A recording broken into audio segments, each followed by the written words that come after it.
Mushroom curry ಹೇಗೆ ಮಾಡೋದು ಅಂತ ಹೇಳ್ತೀನಿ. ಮಶ್ರೂಮ್ನ ಕಟ್ ಮಾಡ್ಕೊಂಡಿದ್ದೀನಿ.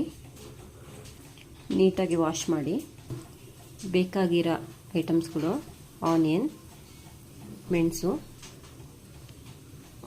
Chilli powder, garam masala, pepper powder, ಕೊತ್ತಂಬರಿ ಸೊಪ್ಪು, ಬೆಳ್ಳುಳ್ಳಿ ಮತ್ತು ಶುಂಠಿ ಪೇಸ್ಟ್, ಒಗ್ಗರಣೆ ಸೊಪ್ಪು, ಸಾಸಿವೆ ಹಾಕ್ಕೊಂಡಿದ್ದೀನಿ, ಆಯಿಲ್ ಹಾಕ್ಕೊಂಡಿದ್ದೀನಿ, ಬೆಳ್ಳುಳ್ಳಿ, ಒಗ್ಗರಣೆ ಸೊಪ್ಪು, ಆನಿಯನ್ ಫ್ರೈ ಮಾಡ್ಕೊಳ್ಳಿ.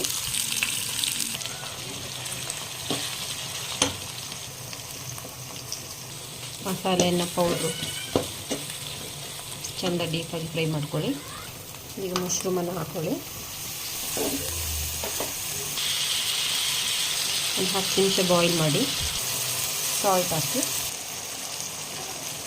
ರೆಡಿಯಾಗಿದೆ. ಇದನ್ನು ರೊಟ್ಟಿ ಮತ್ತು ಚಪಾತಿ ಜೊತೆ ತಿನ್ಬೋದು.